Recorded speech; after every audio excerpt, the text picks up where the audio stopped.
Halo teman-teman, perkenalkan kami dari SMA Katolik 1 Kabanjahe dari kelas 10E5 kelompok 1. Sebelumnya tujuan kami adalah melakukan wawancara mengenai tugas P5 kami yaitu VOC atau pupuk organik cair. Pertama-tama kami akan memperkenalkan diri terlebih dahulu. Perkenalkan, nama saya Nopri Girsang. Perkenalkan, nama saya Angelina Brusinulingga. Perkenalkan, nama saya Esther Borbanjorang. Perkenalkan, nama saya Angel Borusagala. Perkenalkan, nama saya Anggita Borus Mangunsong. Sebelumnya, di sini kami sudah bersama Bapak Sinulingga, yang dimana kami akan mewawancarai Bapak ini tentang pupuk organik cair. Saya Sinulingga, saya seorang petani, juga pemerhati petani ya. Kita sering melakukan pembuatan pupuk organik cair, juga sering diskusi dengan teman-teman petani.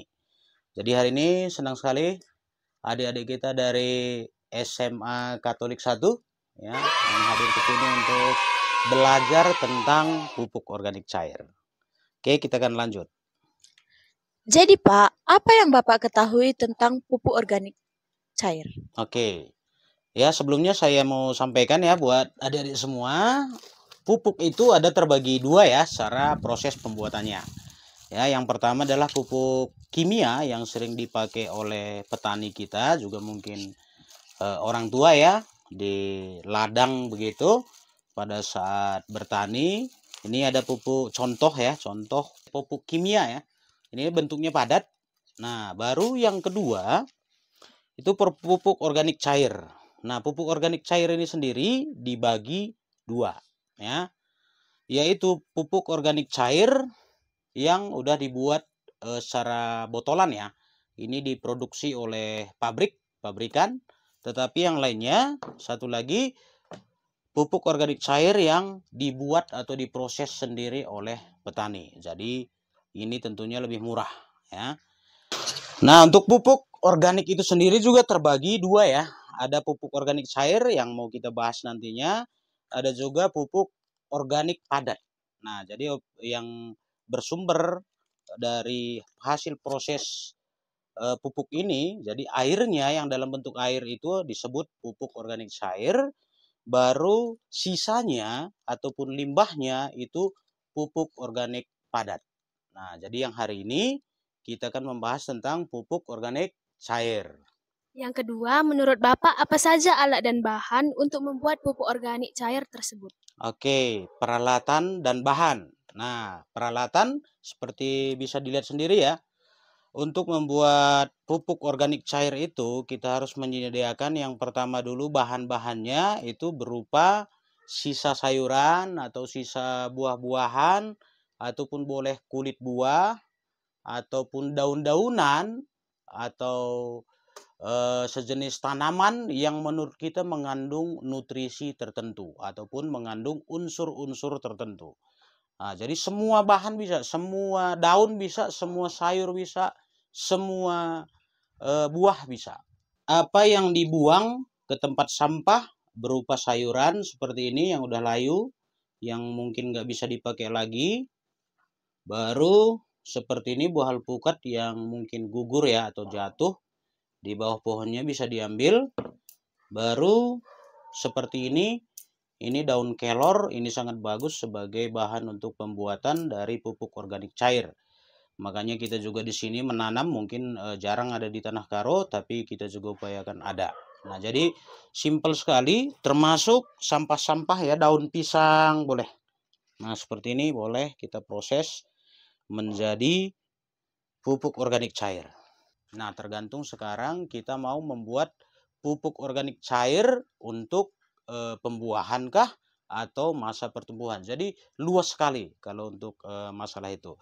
Baru untuk peralatannya yang kita biasa gunakan adalah drum seperti ini ya. Drum plastik ya. Kalau drum dari kaleng itu tidak bisa. Karena itu dalam proses fermentasinya pembuatan pupuk organik cair ini mengandung gas.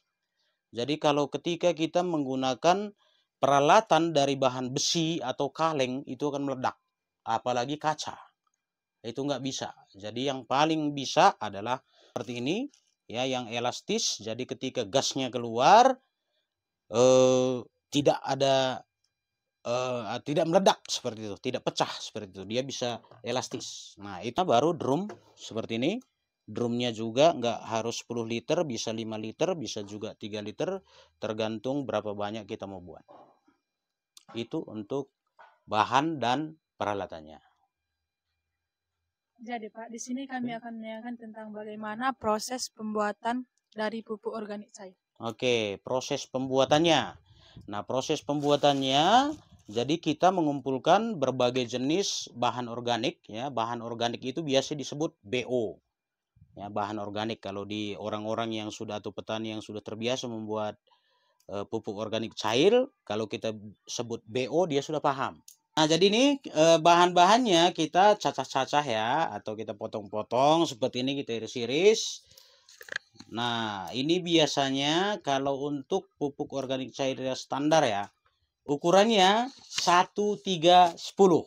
Nah, jadi gini, ada bahan lain lagi, itu berupa tetes gula ataupun molase ya. Jadi molasenya 1 liter, bahan-bahannya 3 liter, dan airnya 10 liter. Nah, itu proses pembuatannya. Nah, itu nanti diproses di dalam tempatnya seperti ini ya. Jadi airnya dimasukkan ke dalam sebanyak 10 liter, baru 1 kilo ataupun 1 liter tetes gula ataupun molase, itu pun udah banyak yang tahu, di Kaban Jahe juga banyak yang dijual. Baru bahan-bahannya tadi, bahan organiknya tadi 3 kilo. Jadi 1, 3, 10. 1 liter molasenya, 3 kilo bahan-bahannya, dan 10 liter air. Baru kita masukkan ke dalam drum ini, dan kita tutup dengan plastik di dalamnya, dan kita tutup lagi dengan tutup drumnya. Seperti itu untuk proses pembuatannya.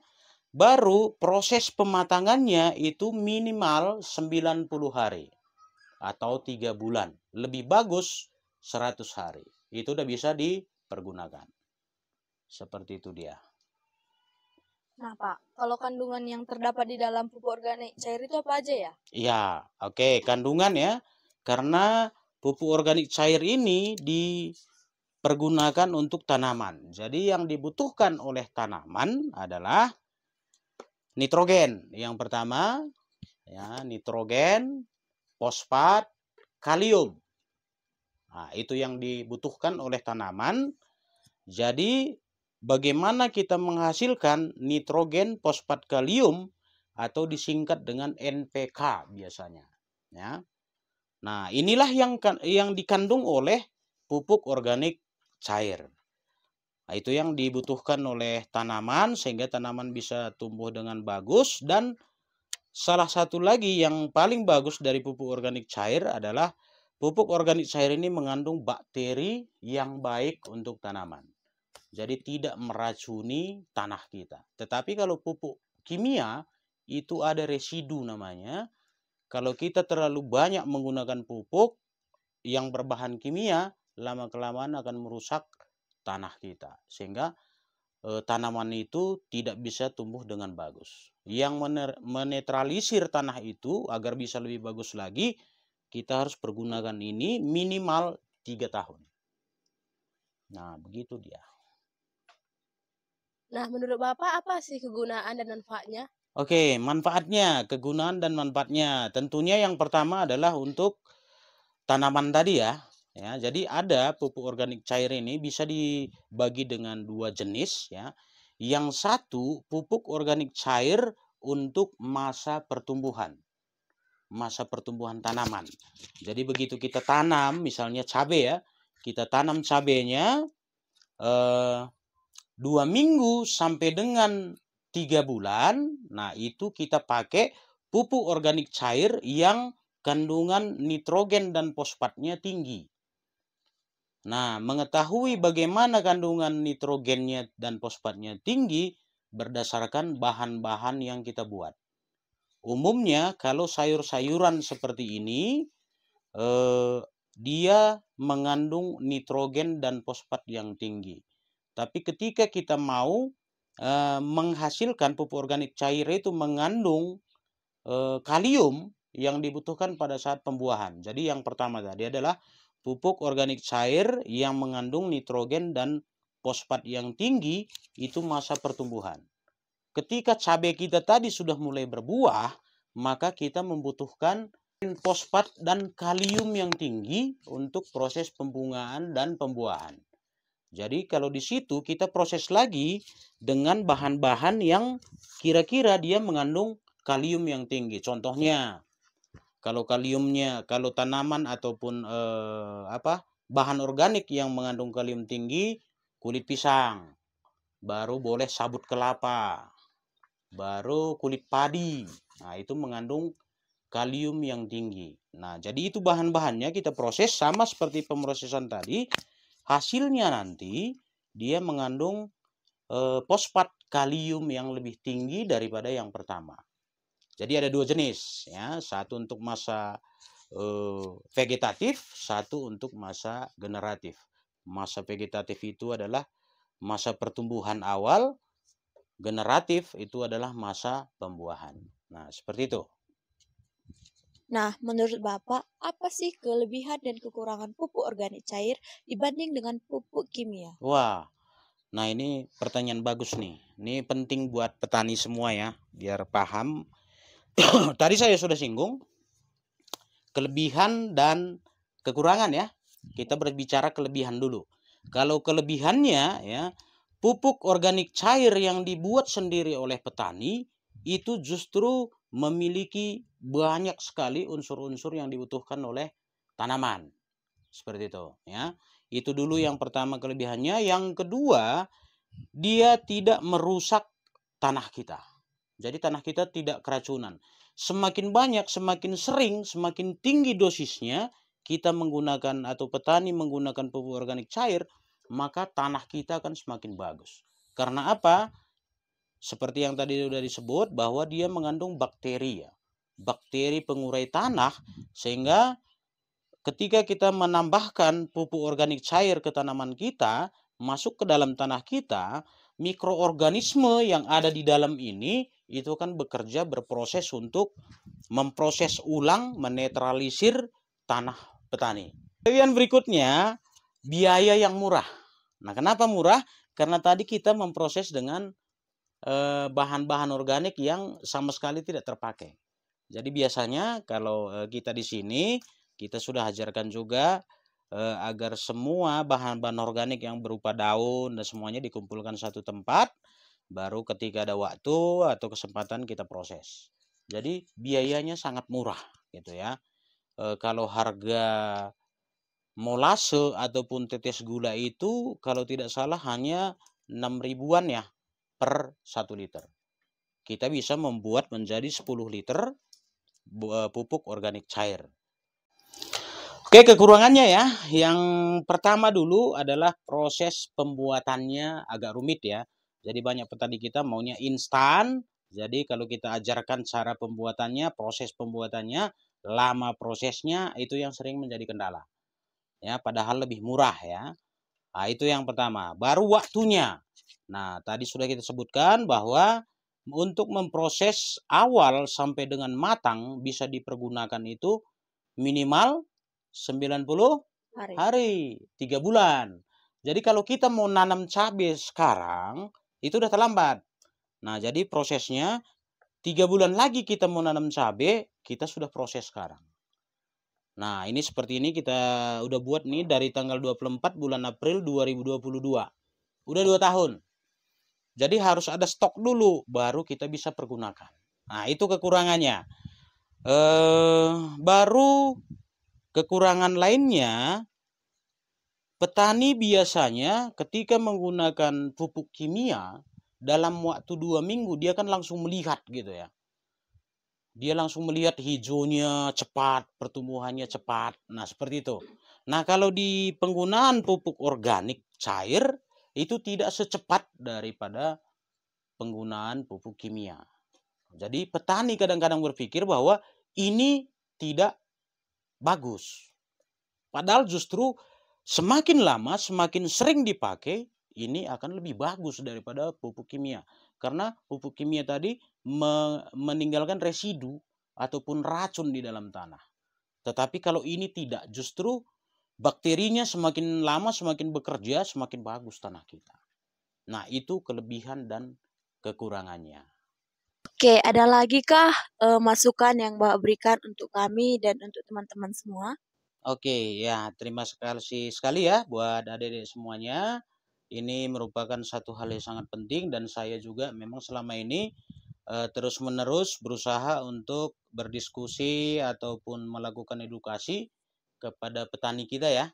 Nah, saya bangga sekali kalau hari ini datang dari SMA ya, SMA Katolik 1 ya. Nah, untuk belajar tentang pupuk organik cair dan manfaatnya semuanya, ini satu hal gerakan luar biasa. Terima kasih buat Bapak dan Ibu guru SMA Katolik 1 yang sudah menugaskan ini sangat penting.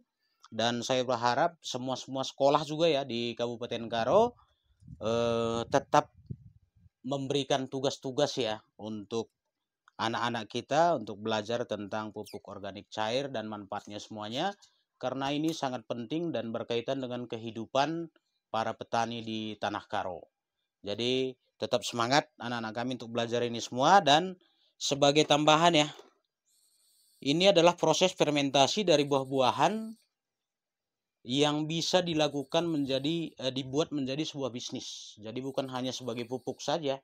Ini adalah proses fermentasi dari mango wine yang sudah diproduksi dengan bagus sekali. Ini harganya cukup mahal ini di daerah Samosir. Nah, saya juga membeli ini karena sangat bangga dengan proses yang mereka lakukan. Tidak jauh berbeda dengan proses pembuatan pupuk organik cair. Hanya bahannya khusus mangga. Mangga yang bagus diproses karena tujuannya untuk minuman. Ini mango wine yang sudah mengandung 23% alkohol ya, dan ini 33%. Ini bagus sekali. Nah, itu untuk minuman ya. Prosesnya sama dengan proses pembuatan pupuk cair, tetapi untuk proses pembuatan pupuk cair bahan-bahannya sembarangan bisa. Hanya saja untuk minuman bahan pembuatannya itu harus yang bagus dan prosesnya juga harus steril. Hanya itu perbedaannya. Jadi semoga hari ini menambah pengetahuan buat adik-adik semuanya, dan mudah-mudahan bisa dikasih tahu, diinformasikan juga ke orang tua, dan orang tua juga bisa melakukan membuat proses itu sehingga modal untuk bertani itu lebih murah. Nah, ini contoh pupuk organik cair pabrikannya yang sudah botolan. Ini udah pabrik yang membuat ya. Nah, kalau di sini udah bisa dilihat kandungannya apa saja selain daripada nitrogen, fosfat, kalium. Nah, ini udah ada Azospirillum sp, Rhizobium sp, Azotobacter sp, Bacillus sp, dan Pseudomonas sp.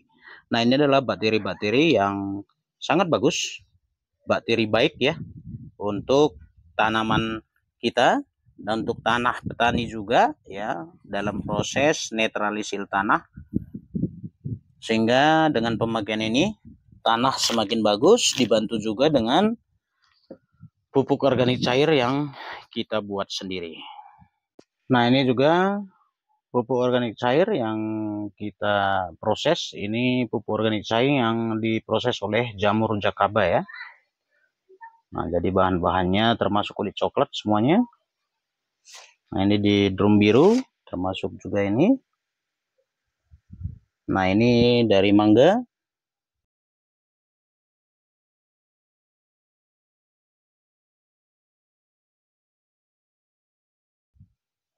Nah, selain itu kita juga memproses pupuk organik cair berbahan sabut kelapa ya, dan kulit pisang, dan juga kulit padi. Nah, ini yang mengandung kalium, kita sebut Jeko kalium. Nah, kalau ini PSB ya, PSB Thailand. Baru ini pupuk organik cair yang kita buat dari bahan buah-buahan yang sudah tidak terpakai lagi ya. Ini tanggal 24 bulan April 2022. Sama juga ini di tanggal 19 bulan Maret 2022, bentuknya seperti ini. Nah, ini bahan-bahannya dari pepaya ya. Nah, ini udah siap pakai semuanya. Ini wangi, ini dari apel. Nah, ini jamur pitera disebut yang putih-putih ini. Inilah yang memproses bahan-bahan organik tadi menjadi pupuk organik cair. Nah, demikian juga yang lain ya. Dan masih banyak lagi. Ada sekitar 22 drum kita olah di sini untuk menghasilkan pupuk organik cair yang secara bertahap kita buat untuk kebutuhan tanaman kita di masa yang akan datang.